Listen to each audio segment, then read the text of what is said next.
شہید صحافیوں جان محمد مہر اور شہید غلام اصغر خان کے قاتلوں کی عدم گرفتاری کے خلاف پی ایف یو جے کا ملک گیر احتجاج۔ خیرپور یونین آف جرنلسٹ کی جانب سے جمعہ کے روز قطب پریس کلب کے باہر احتجاج کیا گیا۔ خیرپور یونین آف جرنلسٹ، رانی پور اور قطب کے صحافیوں نے سکھر کے صحافی جان محمد مہر اور احمد پور کے شہید صحافی اصغر خان کے قاتلوں کی عدم گرفتاری کے خلاف پی ایف یو جے کی ملک گیر کال پر جمعے کو ہی ایف یو جے رہنما صوفی محمد اسحاق سومرو، عوامی پریس کلب کے صدر ناز سولنگی، صدر قطب پریس کلب مرید راجپر بشیر راجپوت، اسد علی ناریجو، سید محسن علی شاہ لکھیاری کی قیادت میں عوامی قطب پریس کلب کے باہر احتجاجی مظاہرہ کیا گیا۔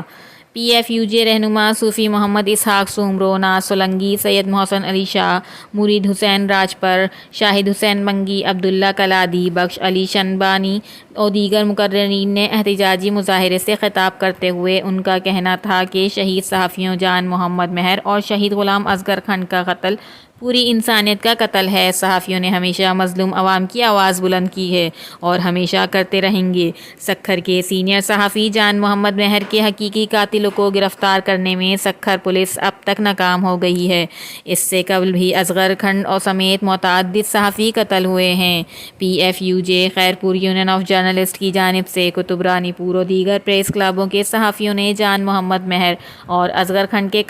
قتل میں ملوث ملزمان کی گرفتاری اور سکھر کے صحافی نیشنل پریس کلب کے خازن کامران شاہد کے خلاف سکھر میں آباد تھانے پر جھوٹے اور بے بنیاد مقدمہ درج کرنے کی بھی سخت الفاظ میں مذمت کرتے ہوئے کہا کہ ایک جانب سکھر پولیس ایک شہید صحافی کے قاتلوں کو گرفتار کرنے میں ناکام رہی ہے تو دوسری جانب صحافیوں کے خلاف ہی جھوٹے مقدمات کی بھرمار ہے، جو نہایت ہی شرمناک عمل ہے۔ کہ یو جے اس عمل کی شدید الفاظ میں مذمت کرتے ہوئے جھوٹے مقدمے کو ختم کرنے کا بھی مطالبہ کیا۔ انہوں نے کہا کہ اگر شہید جان محمد مہر اور شہید غلام اصغر خان کے قاتل اور ان کے سہولتکار گرفتار نہ ہو سکے تو احتجاج کا دائرہ وسیع کیا جائے گا، جو تحریک کی صورت میں ہوگا۔ Bureau chief Ayaz Ahmed Soho, Khairpur, Meerut.